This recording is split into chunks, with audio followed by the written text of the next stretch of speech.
welcome, and thanks for joining us for this episode of Greater Futures. Today, a friend from North Andrew High School, which is where I went to high school. Ryanna Hatfield is, actually, let's have you tell us a little bit about yourself. Who are you, Ryanna? I'm Ryanna Hatfield. I'm a recent graduate from North Andrew High School. I just graduated back in May, and I'll be headed off to college within the next 2 weeks, and I'm going to be attending Missouri State, pursuing a degree in business administration. Why'd you choose business administration? I chose business administration because through my time in high school, I've learned that I really like to lead and lead teams to success, and that's exactly what business administration would allow me to do, hold a leadership position while guiding a team. Nice. That sounded like you rehearsed that speech very well. Yeah, I practiced that. I practiced all these questions. Okay, so I one of the reasons that you're a great fit to figure out how you view the world is because we've observed you have just stayed active. You've experienced a lot, and I know your high school experience. And so it's okay, what was motivating that girl to just do so much and experience so much, and therefore I know you're not that afraid to get interviewed by an old man because you've done a lot of things in your time, right? You stay pretty busy. Yes, definitely. I've done multiple things. I have been a part of numerous clubs, numerous sports. I've done it all. I went to as low as the chapter levels all the way up to state levels. So yeah, we were talking a little bit about your choices on what you chose to do throughout high school. And you mentioned that the activities and clubs you were part of were probably more meaningful than your sports for you. Mm-hmm. Why did you think that was so? Correct. So sports, I did basketball for a year. I did track and field for a year. I did softball for 4 years. And I wasn't great. I mean, I was B- work. I was okay. I wasn't going to go to college for it. I wasn't going to get a scholarship. I wasn't going to be in the paper for my athletics, I guess. But I soon started doing FFA and FCCLA, which if you don't know what those stand for, so... You can look them up later. Yeah. I was going to say, if you don't know what those are, they're just clubs and organizations. And I started getting involved in those, and I realized, wow, I really like the leadership side. I like to plan out events. So for FCCLA, I gained my first title as a sophomore. I went into the chapter level. Same with FFA, I gained it as a sophomore, and I worked my way up all the way up to president of my chapter in FFA. And then my highest title for the state was vice president of membership for Missouri State FCCLA. So nice. And so that was the whole state of Missouri. There was a group of 10, 12 officers? There's 14 officers, 1 from each region, overseeing 8,000 members in Missouri. Yeah. And then you would do the state convention and you get on stage and speak to a conference of 1,000 students or something like that? Sometimes it would reach over $2,000, just depending on how many could attend or whatnot. Do you ever get nervous? Yes, 100%. Yeah. What causes the nerves to start flowing, and what are some in those experiences that sound after you're done, you're like, man, she was killing it. But talk about when maybe you were uncertain or afraid or nervous to do any of that. Oh, all the time. Yeah. So for FCCLA, in order to be a state officer, I wanted to be state president. So I had to go up on stage and give a speech that I had to memorize. And I pushed myself. I wanted to be the best. I wasn't going to bring note cards on stage. I wasn't going to read off of a paper. I wasn't going to have someone in the back showing flashcards of what to say next. So that was probably the most nervous I have ever been, because kids can be mean and kids can be cruel. So the voting delegates are over 100 students from all over the state of Missouri that were elected by their chapters to go in and vote for who do we want to be the next state president. So that was probably the most nervous I've ever been, because I'm speaking to not adults, which I think speaking to adults isn't that hard, but because I'm an only child as well. But speaking to kids is really hard because they can see right through you. So that was probably the most nervous I've ever been, was giving that speech. Yeah. And so you get on stage. What's nerves feel like to you? And are there thoughts and is there self-talk happening Oh, in yeah. Ryanna's head at that time? What did that sound like? So like I was giving my speech and I had I had like 4 paragraphs and I had the first paragraph down. I was good, down pat. And then I looked and I made eye contact with one of these students. Oh, no. And they weren't doing anything wrong. Like they were just sitting there watching me. And I made eye contact and I was like, oh my goodness gracious. And I blinked out. Was it a boy or a girl, or do you remember? It was a girl and she looked me dead in the eyes. She was like smiling at me, like, keep going. And I looked at her and I froze. Like that was probably the first like big mess up I've ever had due to nerves. Yeah. And it taught me a lot. How long were you frozen? It's a 2-minute long speech. So I had gotten through probably like 30 seconds of it. So I stood there and I smiled and it's like, yeah, and then I hung the microphone back up and then I left. Like I froze for the rest of it. That was probably the biggest mistake I've ever made in So you were giving a unable to speech. finish? I was unable to finish, yeah. Wow. And so as you walked off that stage, what was the story in your head? When I walked off that stage, I was like, that didn't really happen. Like I was still in shock that I even did that because I had never done that before. I had never I try not to let stress or nerves get to me or even let it show. So the fact that it even did, I was like kicking myself. I was like, why'd you do that? Like, I can't believe that even happened. Right. But did you like go easy on, like, did you ever forgive yourself for that moment? for like the next like 2 months, it was really hard because I wanted presidency so bad. But then And you didn't end up getting I did not get president. I got vice president membership. But looking back at it, like I'm so thankful that it happened because as president, you have to be on your A game all the time. I mean, you're the face of Missouri FCCLA. So because I didn't win president, I was able to relax and I was able to just enjoy my time and be present rather than worrying about where are all the agendas, what's the schedule, where's this, where's that. I was able to just be there and get to know my team members and the other officers and really get to enjoy my experience. So looking back at it now, I would not even question it. Like everything happens for a reason and it really did for that. Nice. So there's a lot about you, most of which we won't get to even touch on, right? Just every human's they're unique, has their story. You have yours. So we won't go into everything, but I want to know as much about you as we can in a short period of time and how you view the world, make your choices, what you feel, what feels good, what doesn't. So we have a segment that we're moving into. It's called If I Had $1 Million. And there's 2 pieces to this question. The first is, if I had $1 million, what would I do? Would it change my life? How would I use it? The second piece of this is, actually, I'll give it to you in a second. Okay. We'll start one piece at a time. So, Ryanna, if you had $1 million, it's yours, unrestricted, what would you do with it?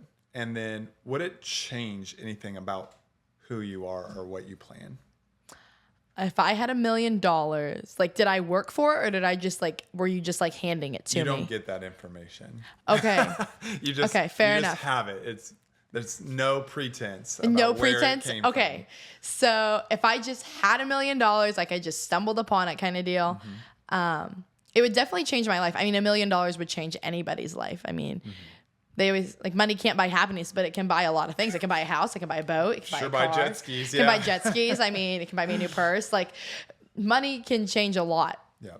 So I feel like if I were to have $1 million, I would be able to live more. I would have less stress, essentially, because I would have more financial freedom. I wouldn't have to worry, is that $8 coffee is it gonna really hurt my budget for the month? Versus if I had $1 million, I mean, I was getting an $8 coffee twice a day. I mean, I feel like I would be more frivolous with my money because I feel like I would see, wow, I have $1 million. I can spend it and it'll be fine. Versus now, I don't have $1 million. Clearly, I don't have $1 million. So I don't go get that $8 coffee every single day. Right. So it would change my decision making. I would probably think less before making a decision. So that would be the biggest change, I think, is I would just, why not kind of deal. So right now, do you think you waste money at all when you spend? To me, it's not a waste, but if you ask my mom, it's definitely a waste. My closet is full. I like my money where I can see it's in my closet. My mom would say that is definitely a waste of money. So I don't think you keep your currency in clothing hanging in your closet. Definitely. I try to never wear an outfit twice. Have you ever bought something by offering like, well, I can't pay you money, but I can give you this nice shirt that I have? I've never had to barter. So that's one thing. I've never had to barter for clothing or anything like that. But yeah, I don't think I necessarily waste money. Could I probably spend it wiser? Mm-hmm. Yeah, I could probably, instead of spending money at TJ Maxx or on Amazon or Target, I could probably invest it or save it. But have you ever really regretted a purchase? Or you're like, oh, just that was not good? Or have you felt pretty good about the things you've bought? I felt pretty good about all the things I bought. And I think the worst purchase I think I've ever, I mean, it's not even a bad purchase because just a car. Yeah. Like I bought every single one of my cars. I bought my first car when I was 15, and then someone hit me and then totaled the car, and then I rolled that money into a newer car, and I bought it while I wasn't home. Like my dad went and looked at it, and I bought it when I was in Denver.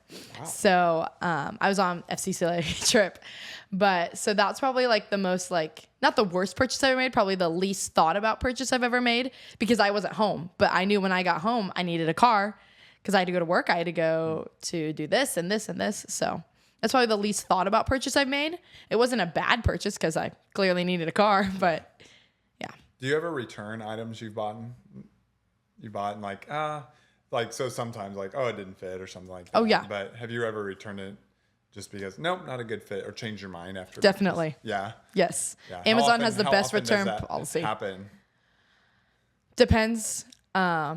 Just depends, honestly. Like, if it doesn't work, I'm not going to keep it. Like chargers, portable thing, like electronics. Right. If it doesn't work, I'll definitely return it because that's $40 that just burned. I mean, but anytime that you just change your mind, like, I thought it was a good idea, not as good as I thought it was going to be. Yeah, I can do that, definitely. Yeah. I've done that with headphones. Yeah. Like I bought a pair and I'm like, I don't really like the way that, like, they slip off my head. Like I don't really like them. So yeah. Good. So when is a time when you have felt the most alive? Just everything, just like, wow, this feels incredible. And it is tied to the $1 million too. But yeah. When is it, name a time when you're like, yeah, that felt pretty amazing? Probably the most alive. It's really funky. So time I felt most alive is when I'm working. Like, so I work as a basketball official through Mo Family Sports. And I work with ages all the way up from pre-K all the way up to 8th grade. And I think the time I feel most alive is when I watch the pre-K kids play basketball and they make their first basket ever. And you can see the excitement on their face and you can see how happy they are. You can see that they have tried and tried and tried, like they've missed and they've missed and they've missed, and then they finally make it. And you can see the excitement of them running down the court. Like that, I think, is what makes me feel most alive, is watching them feel all the joy and all their hard work pay off. Yeah. So the kids, like, you're there. It's not even you making the basket, but you get joy just from seeing them. Yes. Get excited. I think that's what makes me feel most alive. And it reminds me of, like, this is why I do what I do. Like, this is why I come to work every day. This is why I don't call it. Like, this is why I do it. So once, because you probably, maybe you'll basketball officiate or officiate something your entire life, but I know since you're moving away, you won't get to do a lot of that this year. Are you nervous that, like, oh, that's been a really good experience, but do you think you can capture that feeling in any other parts of your life or other things you'll get to do? Definitely. One thing I've learned throughout my time in high school is I love to work with kids. I love to help kids. I was a student aide, or like a teacher's helper, for all 4 years of my high school. I helped your mom actually in the library, Mrs. Hargay. I helped her with all of her classes and stuff like that. And I just love helping kids. Like, I love watching them. They struggle, they can't get it, they don't understand. And then finally that day that the light bulb clicks. Like, I love watching that. So I think I'm definitely gonna be able to find that down in Springfield. So there's opportunities to work with kids everywhere. There's volunteering, there's substitute teaching, there's daycares. Like, I feel like I'll be able to find that no matter where I go. What about when a kid's like super obnoxious, like doesn't listen, just is trampling over other kids? I mean, does that still make you joyful? It definitely is harder. Don't get me wrong.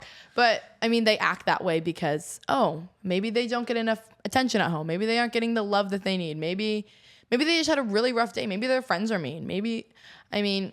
Just think about it. Like, this may be the worst day of their life. they may not act like this all the time. Or maybe they're just like energetic and drink like 4 Red Bulls before they came in. But normally there's a reason that they're acting that way. That kid has his own problem then. Yeah. You got a Red Bull addiction, kid. Yeah. There's always a reason behind it. But yeah, that's a pretty good mindset. How were you able to think like that? Because I think most people by their own natural inclination would see, say, an obnoxious 8-year-old playing his first base basketball game, maybe like running over others, just really concerned about himself. You described a great scenario. Like, you don't know what's happening to that kid, but I feel like most humans, including myself, would just be like, ugh, I don't have the patience for you. How did you develop kind of able to see below surface, or at least assume there's something else? Well, my mom is great. So she's always played devil's advocate with me. So like I would be like, oh, I just don't know why she's acting that way at school. And she'd be like, did you ask her?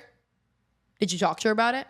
So that's one thing that I've also learned. And I've learned like about myself. Like I put on a great front. Like in my mind, I think I put on a great front. I'm put together. I try to be confident. Like I try to have all these things. But if I'm having a bad day, they'll be like, why is Ryanna off? Like, what's going on? But they may not know, well, this happened to me. Well, I popped my tire this morning. Well, I dropped my coffee all over my new dress. So, like, I think it's one thing that, like, I think we need to give people more grace rather than, like, questioning them and being like, why this? Like, instead of judging, like, I think we should just ask more questions. Yeah.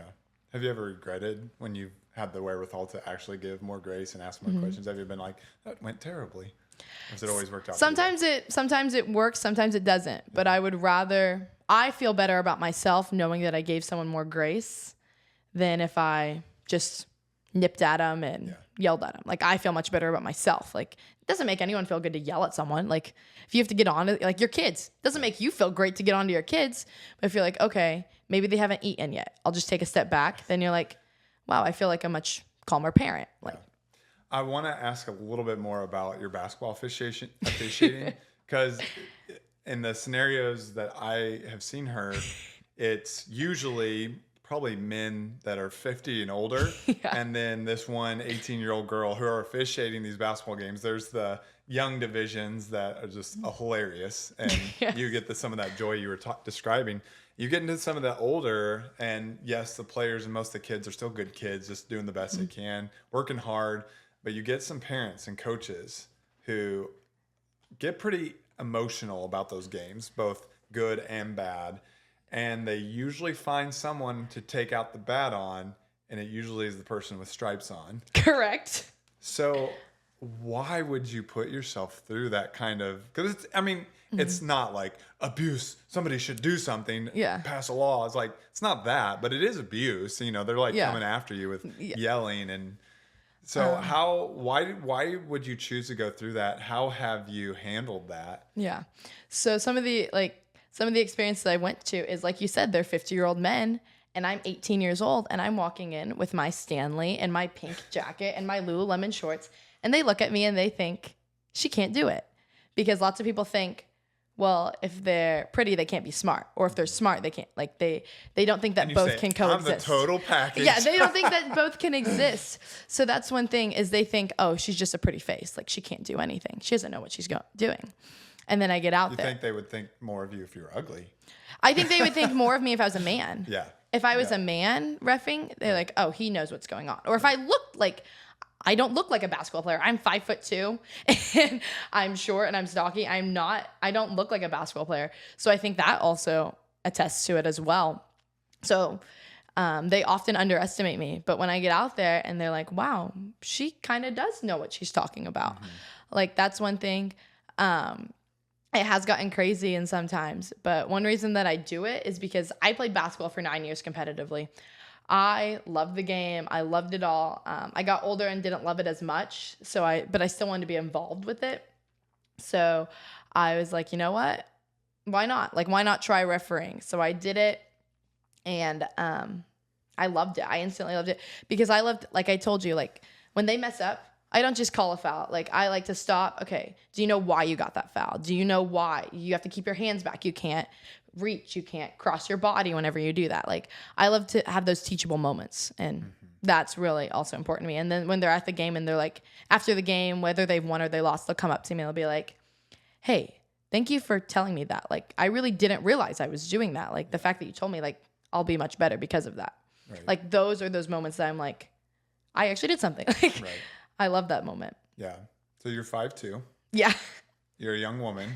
definitely. Those two aren't like typical of referees. Uh-huh. Yeah. You are Asian by descent. Mm-hmm. Is that right? Yeah. And so has that been a gift or a challenge for you? It's a gift because we live in such a small town. Yeah. There's not many Asians roaming around the streets. So anytime I go out, everyone notices me. Yeah. So like they know me from, oh, I recognize her. And I also have a very unique name. Like Ryanna, you don't typically hear that often. So like. You like having a unique name? Yes. I think unique names are kind of weird. Like those people are different and weird. Like, yeah. Unique names. Definitely true. Definitely true.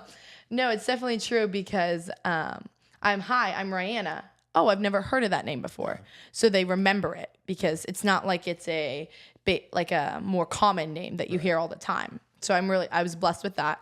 And also like I said, like I'm a 5'2" woman and I do these random jobs that most people wouldn't. So people recognize me. Right. So I really enjoy that.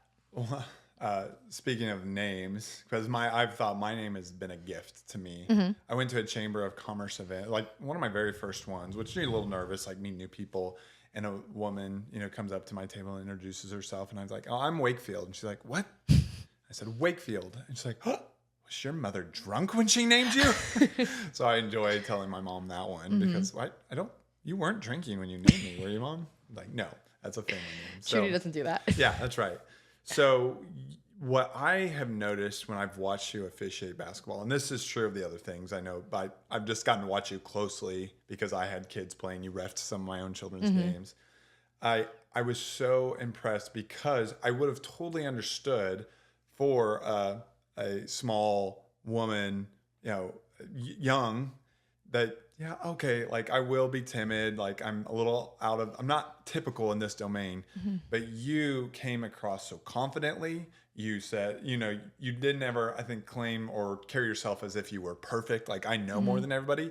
And yet you made your calls strong. A ref or a coach or a parent or a coach would, maybe chirp at you like, oh, you don't know what you're doing. And you didn't let it phase you. Like you just carried like a foundation of like, this girl believes in who she is. Super impressive. Like, so congratulations. But is that something you were gifted with naturally, or is it a mindset that you have intentionally like cultivated to become who you are? Well, thank you, one. But in a way, it's kind of both. Like it's nature and nurture. I definitely I've had this I was an only child, so I was confident and I was bossy and I talked to adults all the time. So that was definitely because of I think being the only child. I had to, if I wanted something, I had to tell somebody. I couldn't just hey sis, will you go tell him I want this now? I had to be the one that talked to him. So that was important. And also the things that I've done, if I wanted it done, I did it myself. I've always been hyper independent, and all that. And I also have in my mind, I push myself really hard. I want to be the number one. I want to be the it girl. I want to be perfect. I want to have all of it. I want to get it done. I'm gonna show you how it's done. Because lots of people underestimate me. So I want to I'm gonna show people this is how I'm gonna do it, and it's gonna get done. What about someone who's gonna listen to this and they're well, that's not me, or a parent who wishes that for their kid? What are you telling them? All right, if you're not like me, tough luck. You just can't do what I've done and carry yourself confidently into an uncertain future. Or what would you advise? Definitely not. Every leader is different, and that's what makes the world go round. So for me as a leader, I'm confident and I'm going to get it done. I'm efficient and I'm confident. Those are the two things that I try to harp on. But you can be a leader and do it in your own way. My best friend, Katrina Warren, she is one of the best leaders I know. And she is more soft-spoken than me. She is more timid than me, but she has the kindest heart and the most compassion. So she leads with her heart versus I lead with a stern voice. So just because we're different. I lead with my mouth. Yeah, I lead with my mouth. So just because we're two different people, very different people, but we still can get the job done. We can still accomplish great things in our life, we don't have to be the exact same person. So I think advice to parents or to kids that are wanting to grow into who they want to be is to find your strengths and to not try to be something you're not, but rather expand on your strengths. Like I knew from a young age I was good at talking. I mean, I talked a lot. I wasn't necessarily good at talking, but I liked to talk. So I wanted to do more of it. So I went into I did speeches. I did public speaking. Versus if you are very strong and you're very good at reading people's emotions, like use that to your advantage. Like understand people, learn people. Like that's what a leader's about. It's not about telling you this is how it's going to get done. It's about knowing who you're working with and using their strengths. So we're going to transition. We've been talking about you the whole time, but this segment is like you. Like, okay, how did you become you? And so that's exactly where we've already been. So what were the factors? You talked a little bit just about your nature. Like, oh, there's parts of me. And it's part of the setting that I inherited, which being an only child was part of that environment that helped foster some of those gifts you're talking about. What else? What were the factors? You mentioned your mom a couple times. What were the factors that you think made you able to make choices, or maybe some of those were bad choices too? What were the factors that influenced you to be the kind of girl who makes the kind of choices you do right now? The factors are definitely the people I've met. Like I think that every person is a mosaic of every person they've ever met. Like a piece of this is because of who I met. Like Mrs. Kelsey Neal, she was a fax teacher at North Andrew, and she was my FCCLA advisor. She gave me, she said these things like just like kind of off the cuff, like not really realizing it, but it really did mean a lot to me. And like some of the things that she would say is, you get what you put into it. So like, or just like little phrases like that, like Miss Holt, like I told you earlier, like don't judge, ask questions, like just these little like tidbits of information or like these little mantras that they think of, like they really have stuck with me, and they kind of guide me like through how I want to go about things. And I still do like think about those things like deeply, because I'm like, well, if I like, what did Miss Neal say? Like, oh, I'm not really having a good time. What did Miss Neal say? You get what you put into it. If I'm not putting a lot of effort in, I'm not going to get a lot out of it. Kind of like for college. She's like, if you want to stay in your dorm and not do anything, do it. You're not going to like college. But she goes, if you go and you put yourself out there and you go to all the events, and if you go and enjoy things with your friends, you're going to get a lot out of it. You're going to make the most out of it. Why did you ever trust someone like Miss Neal or Miss Holt to say, oh, you said that, and I'm actually going to listen and try to remember what you've said? I trusted Miss Neal and Miss Holt because they, one, they're the best teachers at North Andrew, but also you didn't know that from day one. I didn't know that from day one. It to you, right, over time. So I don't like to show. You can ask either of them. I'm not really an emotional person. I get it. I can get the job done. Like I get the job done, no emotion. Like I get it through it. But they were the ones that I was having a rough day, and they're like, "Hey, Ryanna, like something's off. Like what's going on?" And she's like, "Okay, here, I'll come over here to my desk. Like we'll talk about it." Like, and just them being able to notice that meant the world to me. That's, I think, the beauty of a small school, is that they're able to notice that. They were able to notice like, oh, she's not doing well. Like this is not the typical Ryanna. And they would have a heart to heart with me, and they'd be like, "Let's talk about it. Like let's figure it out. There's nothing wrong, but let's figure out the problem." And they were both there for me on different accounts, and they were both trustworthy. That's one thing that was really important to me, because everyone saw me. I was president. I was this. I was this. I was this. I didn't want them to see that, well, Ryanna's crying in second hour. Like that was not something that I even wanted to even be known. Like I didn't want anyone to know that I was like not doing well. So they would both help me, and they would help me when I needed it. They were there for me. They would check in on me. Like they'd be like, "Hey, Ryanna, is everything okay?" Like just checking in. Like they were always there for me, and I trusted them, because what I told them never got to anyone else, and that was very important for me. Yeah, nice. So you mentioned a couple of those teachers and club advisors, and then you mentioned your mother. So this is me being curious, were there mostly great female influences to you? Are there any male influences, and does it matter?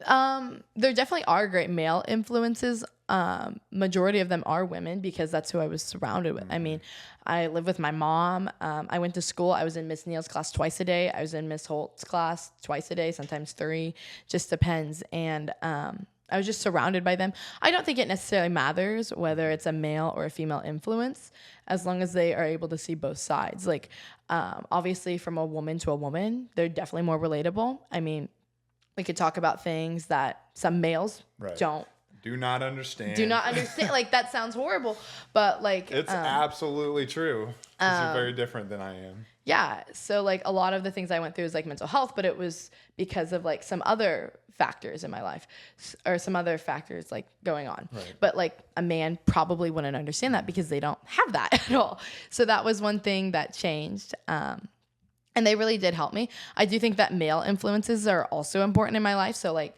Kai Turner, he took a big risk on me. I had never officiated before. No clue what I was doing. He goes, grab a shirt, grab a whistle, I'll put you off there. And he taught me to say yes to every opportunity. Did that cost him anything to take that chance on you? I mean, he had to pay me. So, I mean, the teams, if they didn't like me, I mean, they would let him know. There was no doubt about that. Yeah. But he had to pay me. I guess that's the only thing he lost. I mean, no one else wanted to work. Right. So he didn't have to defend you. Did he have to defend you sometime after a game to coaches and like, you hired a teenage girl to officiate, or like you handled your business pretty well. Yeah. So he didn't have to defend you. At the beginning, he told me like people would question him like, where's Billy? Yeah. Where's Gary? Like where are the men? And he'd be like, just wait. Yeah. He didn't have to defend me because I could handle it myself, but he would be like, just wait. Right. But no, he was a big influence on my life because I even had him speak at a conference that I ran for FCCLA because his word was just so important to me. Say yes to every opportunity, because he has done so many things in his life, not because he put his name on a sheet and said, let's do this, or not because they emailed him and said, hey, we want you to be Casey Wolf. No one emailed him. He went out, he sought that opportunity out, and he said yes. He didn't ask any questions. He just said yes and changed his life. Yeah. And that's a mindset you plan to take to your next season of life. Yeah, to say yes, because when am I ever going to be 18 years old? Kind of like this podcast. Right. Like I could have said no. I could have been like, oh, I don't really know. But when am I ever going to be 18 years old in Wakefield Harris house doing a podcast? Like I'm never going to. Studio. This is the studio. Studio. Now. Yeah. Wakefield studio. My mistake. Sarah Harris Studio. Wakefield just gets to use it. So. Fair enough. Nice. Okay. So when it comes to how you handle your resources, and when I say that's primarily your time and your money, you've done a lot with your time. Did you ever spread yourself too thin in high school when you said yes to so many things? Were you ever like, oh, I didn't get it all done? Was there ever a downside to saying yes to everything? There's definitely a downside to saying yes to everything. Every time you say yes to one thing, you say no to something else. So that was something that I had to learn. Opportunity cost. Yeah, definitely. So if I said yes to a sport, then that was me saying no to free evenings. So I kind of just had to take that and do with it as I must. I was always a good student, so I never had homework in high school, which knock on wood, So how did you pull that off? Like, did you use your time well while you were in school? Yes. Did you choose easy classes? I did not choose easy classes. I mean, I took some elective classes, yes, but those were with my favorite teachers because I really wanted that. So you had a moment, you get an assignment, like you get some time to work on it. Mm-hmm. Are some other students just like shooting the breeze with friends instead of getting busy? And why would you do differently? I didn't sit by my friends in school. That was on purpose. That was on purpose. Yeah. Yes.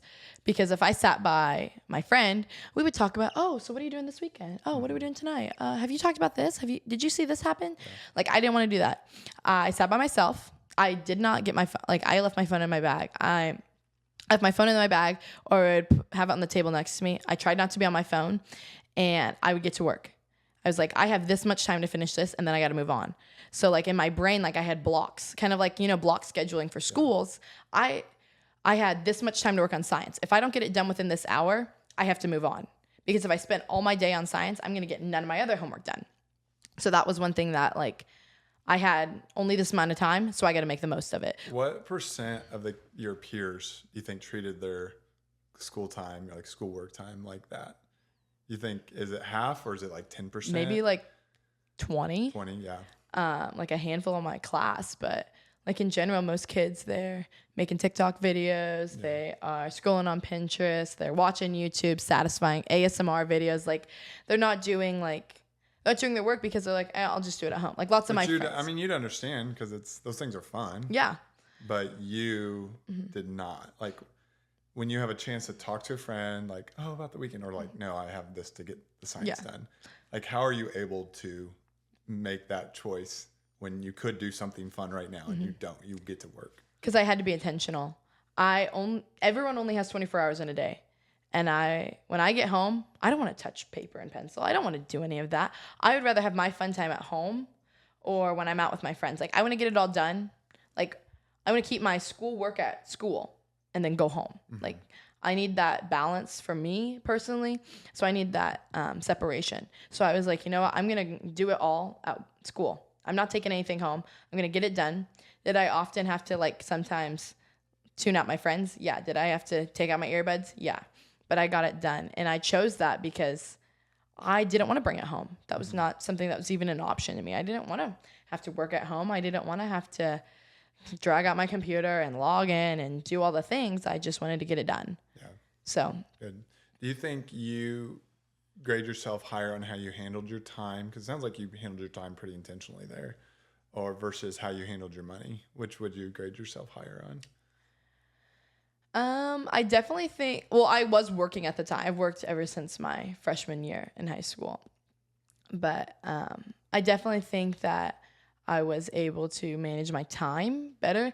I mean, I managed my money. I didn't have a car then. It's like I didn't really have any spendings, but I definitely managed my time. Like time management over money management at that time was way more important to me because if I didn't manage my time, because you didn't have much money. I didn't have much money. There wasn't anything to manage. Right. But time, I had the time at my fingertips. I had to figure out what am I going to do that's going to make me the most bang for my buck, that's going to get me the most profit out of what I'm doing. Yeah. Do you remember the time when you started realizing like, oh, I get to manage my time. I get to choose. Like it's mine. I'm independent that way. Was that like entering high school or was it sooner than that or later? It really hit me when I could drive. That's when I'm like, okay, I can really set up my own schedule. I can do what I want. Because before I could drive, my parents would drop me off at 7 a.m. in the morning. Well, class didn't start till 8. So that hour was me getting my homework done, getting all this done. But once I got my driver, and then I would leave at 5 o'clock whenever they were able to pick me up. So with my time, with my driver's license, I was able to pick what I wanted to do on my own time. I could get another job. I could do this job. I could do this. If I wanted to go hang out with my friends, I could go do this. I had more power over my time because I was in control of my time. I had my own car. I paid for my own gas. Like my parents were very lenient on as long as your stuff's done, go do what you need. Do what you want. Yep. So yeah. How about what was your first job? My first job, I was a server. I mean, excluding babysitting because I did that when I was like 13. Yeah. But my first official job was I was a server at the Pasture Cafe when it was over at the old kitchen on 71 Highway. Now demolished. It's like not even, the building's not even there.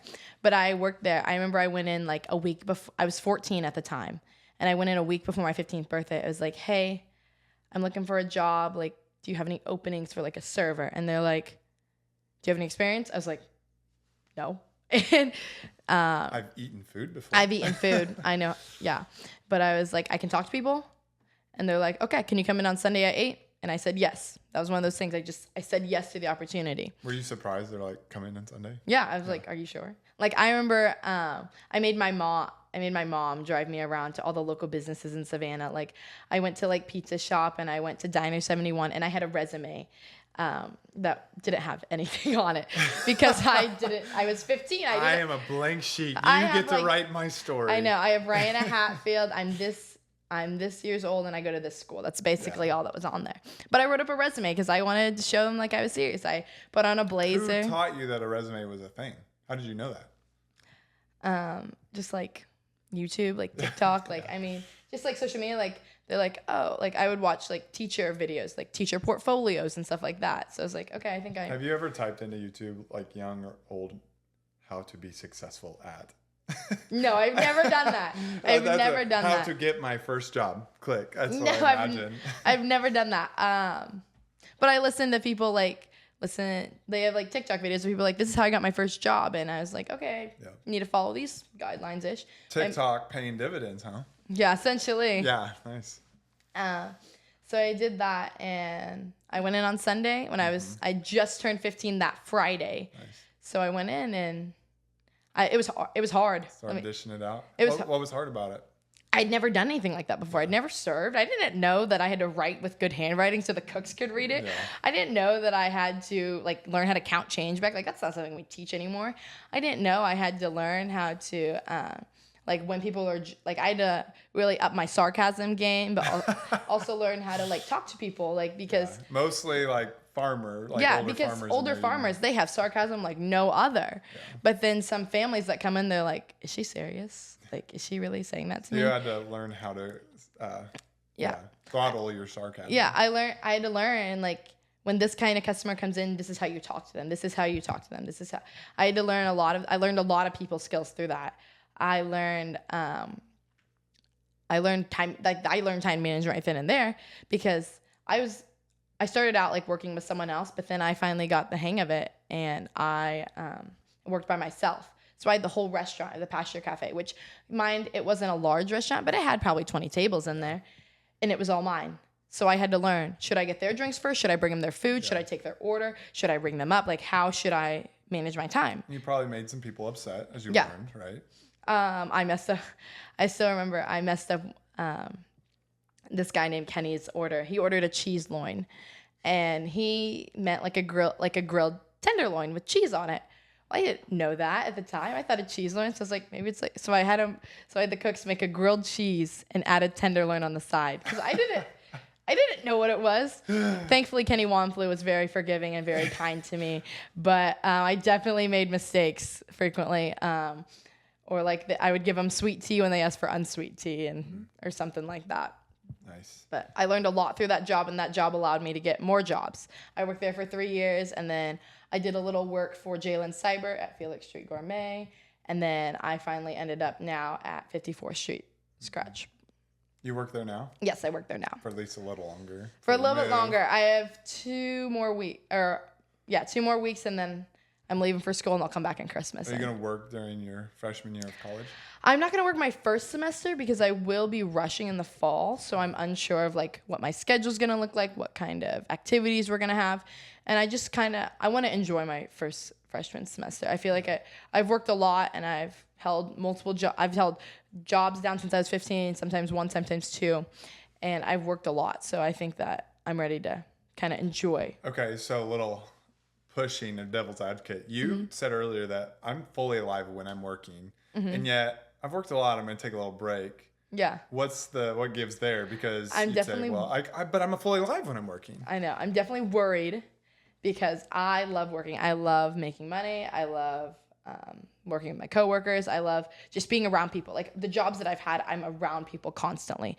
So I wonder if it's really, am I really alive when I'm working, or am I alive when I'm with people, surrounded by people? So that's one thing that I'm really going to learn is, am I just a workaholic, or do I just genuinely love being around people? Yeah. So I think I'm going to learn that real quick at college because I'm either going to love it or I'm going to miss clocking in. Yeah. And I think that's a good distinction. I think about that a lot, even in the time I spend working. Some of my work doesn't feel like work because it's just people. And I think specifically, it feels really good when you do something valuable for another person. It's pretty cool when you do something valuable and then they reward you by paying you money. Yeah. That's pretty cool. Definitely. But just like the feeling of like, oh, I did something value for you. And whether or not I get much return, that's a pretty cool feeling. It sounds like that's a piece of who you are too from the stories. Like obviously I was getting paid while I was refereeing those games. Like disclaimer, I was getting paid, but I could have done my job and I could have like half done it, and I could have just stood there with the whistle and with the kids and just blew it. Yeah. I could have just stood at half court and really not ran with the kids or high-fived them. Like I learned, like Kai Turner and Chris Roush did a segment on me for KQ2 because I knew all the kids' names. Like that was so important to me because for them to be known was important to me. So you knowing kids' names was newsworthy. Is that basically? Apparently, because no one else did it. I mean, Yeah, that's great. how many That's referees knew Wakefield hair? Right. Did they know your name? Did they know that you were a right-hand dribbler? Did they know, did they know that you hated left-hand layups, but you loved jump shot? Like, kind of like those things. Like, I learned their names. I learned the coaches' names. Like, I wasn't just, obviously, I was there to do a job, but I took the next step. Yeah. I didn't just settle and be like, okay, I'm going to do it. But why, when they're paying you like near minimum wage, why would you care so much? Because I played basketball for 9 years. I would want someone to care like that about me. No one knew who I was. They didn't know my name. Yeah. But for me to just take that time and to think, and one of my biggest blessings, like this one thing, like I said, use your strengths. I have good memory. So I can see you once and I can know your name. So like for me to memorize those kids' names, that was important to me. I was pretty surprised the first time you said my name. And like I felt like you knew my life story. And I was like, I'm not sure who that was. Like it makes you mad. Like if someone knows your name, it makes you feel like, wow, they really cared about me. They know who I am.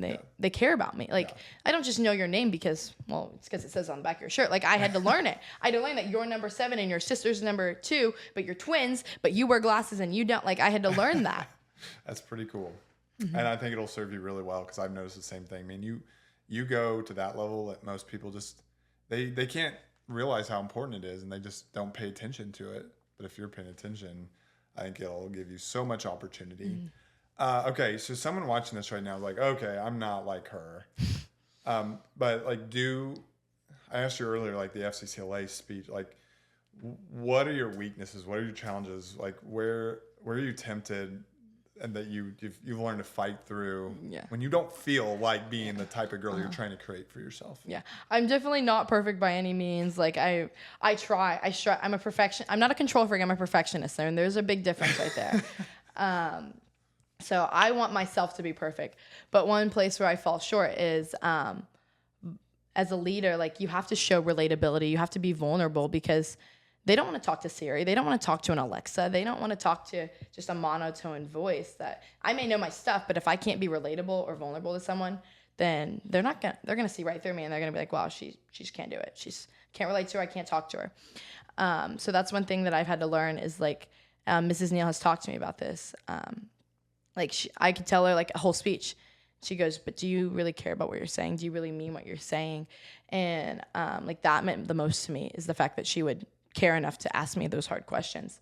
So like being vulnerable and using emotion are probably my 2 like biggest weaknesses. Like I told you about Katrina. Katrina leads with her heart. She's one of the kindest, most compassionate people I know, and she cares about everyone she meets. For me, when it comes to a team setting and getting a goal accomplished, sometimes I overlook how people are feeling, and just to get the job done. Like if you can't get it done, that's fine. I'll do it, and I don't think about, well, why did they not get it done? Or maybe their pace is slower than mine. Or you might have taken an opportunity away from them by wanting to do it our way, your way. So vulnerability is something I struggle with, as well as I'm very impatient. That's something that's very bad about me. But because I'm so efficient, if you can't do it, then I think, wow, you're not very fast with this. You're being lazy, or I jump to conclusions like I shouldn't. And I just want to do it myself because I know that I can do it efficiently. So delegating and impatient are something that I struggle with. Nice. Good. Thanks for admitting that. No, on the interweb. So we talked about your money. It does sound like you've thought more about your time and who you are, more so than like, I love making money, you say, but you said, well, I do love to shop. How do you know when enough shopping, like, oh yeah, if I told you could never buy another piece of clothing ever again, you'd probably be like, well, that does not sound fun. Yeah, exactly. Yeah. That's not good news, but you also know there's a limit to where it doesn't do anything more for me. Like, how do you learn that limit? Where does it come from? Or do you know that limit for yourself? Yeah. I can buy as many clothes, but if I'm going through a rough time, it's not gonna do too much for me. Do you feel like buying more if you're going through a rough time? Like, is that a temptation at all? Sometimes, like it's just like a Band-Aid on a balloon. It's an instant fix. It's instant gratification. I need to feel a little something different right now. Yeah. But it's definitely, I've learned more about money as I've gotten older because I've had more income to handle. I mean, with working 2 jobs, I'm making minimum at both, but with both of them, I'm like, dang, I'm not doing too bad. Like 2 minimum wages, that's not too horrible. So, That is one thing. I don't know. It's kind of funky because I do love to shop and I do love to do fun things. I love to experience new things. But yes, there is a limit, and I've kind of had to learn that. Although I do like to shop, I am very frugal. So like that may be something that people don't know about me. Yeah. A lot of the stuff I buy is secondhand, garage sales, Plato's Closet, thrift stores, TJ Goodwill. Maxx isn't carrying the TJ Maxx is not a Prada $100 or a Gucci. Definitely not. Yeah. But Good. Oh, 1 second. That rabbit rattling his cage. Wyman, you could. I was gonna say, do you want me to let him out? You can let him out. Yeah. If he runs through here, don't worry about it. okay. How long have you had a Just rabbit? pick him up, or do you have a door on? That door is over there, right there. Yeah, you latched both of those on the inside. We've had that rabbit for, I think, COVID rabbit, July. He's 4 years old. Billy's rabbit. Only that long? Yeah. Yep. Was it before or after? You can COVID? leave it open so he can get back in there. Yeah. Hi, Gio. Yesterday when we were interviewing, he was right here, so I picked him up and put him on my lap for a while. Mm-hmm. So, hey, it's kind of, we thought it would be kind of fun if he makes the podcast. Definitely. It's like your mascot. Yeah, absolutely. A little bit. Okay, so you took a personal finance class. How much did you know about money before you took that? That was just last semester of your senior year. Yeah, I knew more about money than that course could have ever taught me. Really? We did the Dave Ramsey course, Yeah. and I got nothing out of it. Yeah. Because, I mean, Dave Ramsey, he does have good ideas, but for people, like middle class people like me, to actually put those into effect, it's not easy. Mm-hmm. Like, he's like, have $500 in your savings account. Okay, I can handle that. It's not too bad. I can do that. Pay cash for college. Okay. Does he realize like how expensive college is nowadays? Or or the next one is pay cash for your car. Okay, if I want a decent car that's gonna get me from point A to point B without rattling, that I don't have to get my ratchet strap out for, I can't pay cash. Right. Like, the used car market's not great. I mean, like, since COVID, it's not been great. And pay cash for a house. Okay, so you telling me that I have $400,000 to buy a house? Right. Like, that's not even reasonable.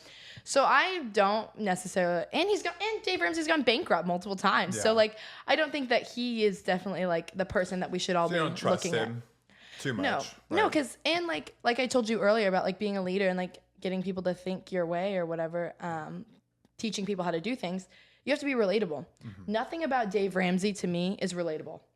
One, he's significantly older than me, grew up in a different time than I did. He's a man. He doesn't do the same things I do. He didn't do FCC. He didn't do softball. He wasn't a server. I mean, so that's one thing. It's not even a financial course. It's just a YouTube channel I watch is The Page Company. It's fun, cheaper, free, and it's a mom. So it's a little bit more relatable, not necessarily the most relatable, but it's a mom and she has 8 kids. Again, not relatable, but I babysat, so I kind of get her gist Right. of things. And she talks about how it's not all of, because she did Dave Ramsey course and she did not like it at all. And she talks about like, oh, it's not necessarily like the big purchases. Like, how do I budget for groceries? How do I budget for spending? How do I budget for this?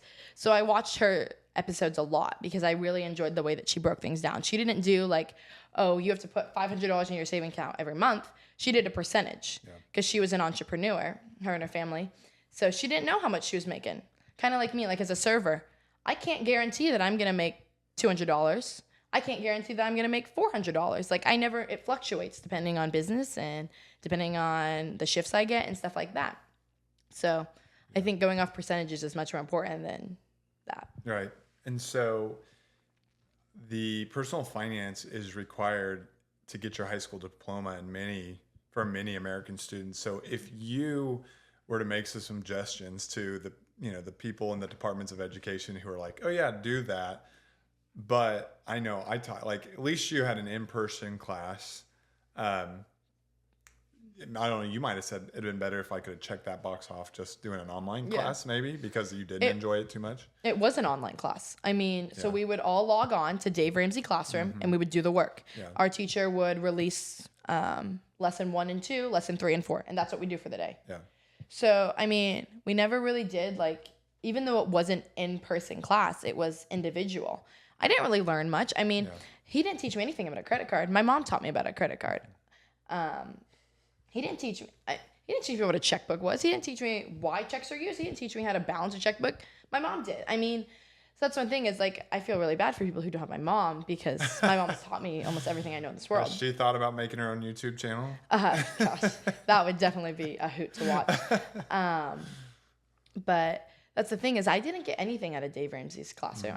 And I know our school paid good money for it because he's a well-known name and that's not a cheap program. So how would you advise people who put you through that and like that was not very helpful? What would you advise them to do differently for like future high school students who are maybe like, because other schools aren't using Dave Ramsey, a lot do.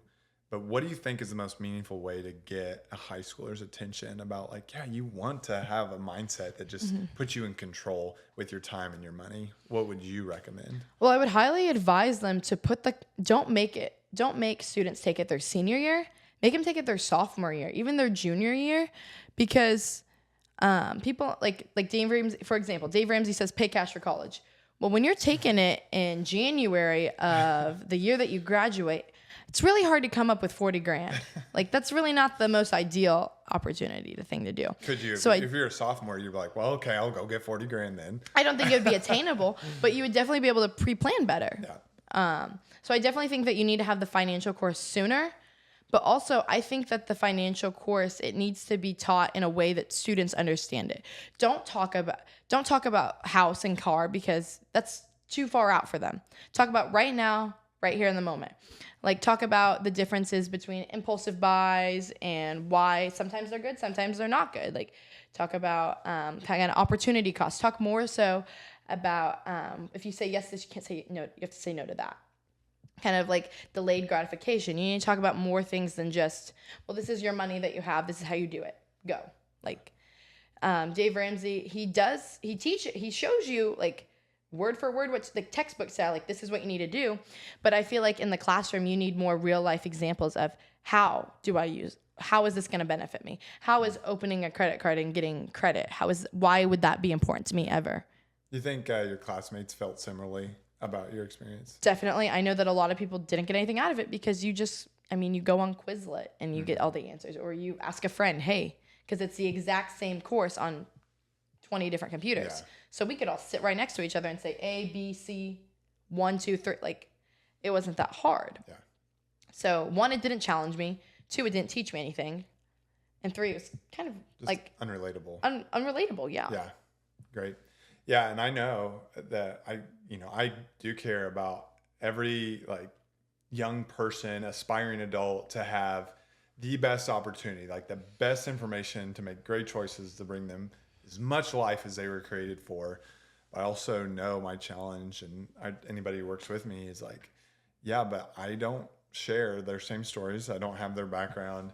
I'm also an old man now. Like I'm not as old as Dave, but so it's like, these are things that it's not about what Wakefield thinks or says. Like you make your choices because you care about you, and you have your own unique story and your own nature and the own way you've been nurtured too. So it's challenging for sure, but I think it's worth thinking about. So I appreciate that perspective. Okay, great job, Ryanna. Let's hit you with some rapid fire questions. Let's go. Are you ready for that? Yeah. Are you? No, I'm kidding. I know it's not easy because I like to make them good questions, and some keep them shallow, some go deeper. So, all right. Question number 1: would you rather go to the beach or the mountains? The beach. Would you rather get yelled at by a parent at a basketball game when you're reffing, or your own mother? Definitely get yelled at by a parent at a basketball. My mom doesn't yell often, so when she yells, it's never a good sign. Yeah. What kind of pet do you own?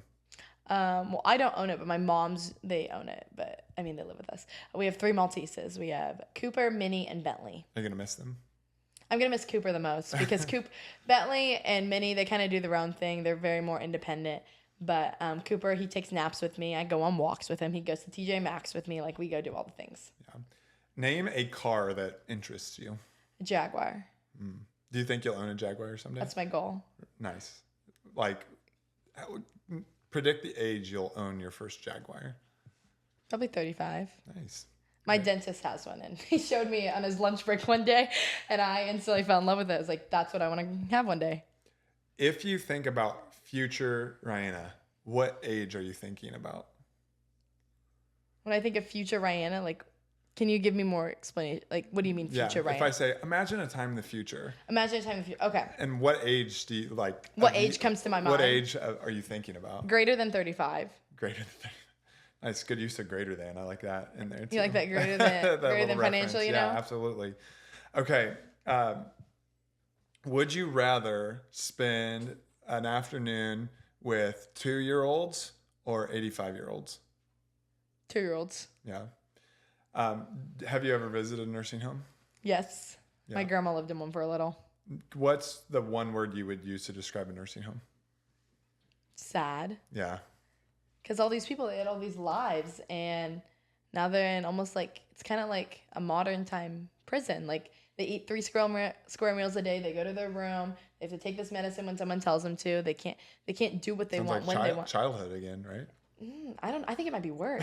Because Like, it's not getting better. Yeah. Yeah, because they live these full lives, and they had these beautiful homes, and they had these beautiful like families, and they have all these memories from their house, and now they're stuck to a dorm-sized bedroom. Like, it's pretty sad. I don't know. Mm-hmm. I would never want someone.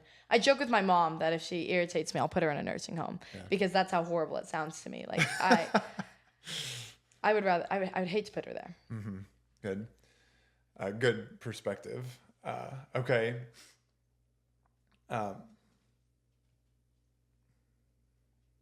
Get to edit this part out as I think about the next question.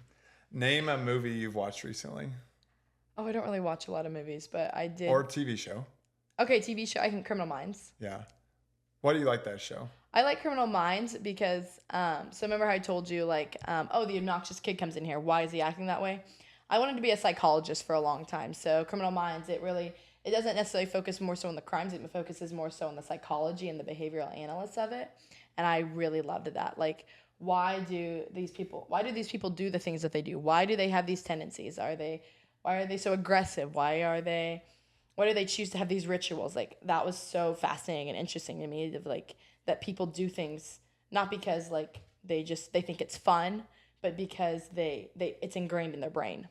Name a country you'd like to go to. Italy. And Trudy keeps going without me, so it's not very nice of her.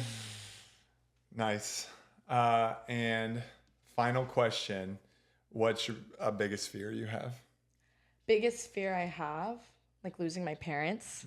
Like, I don't know if we're supposed to go deep on that one. Oh, absolutely. But Always go deep if you can. Yeah. That's definitely like my biggest fear, like losing my parents, because everyone knows like their grandparents are gonna like pass away because they're older and they know that from like a kid.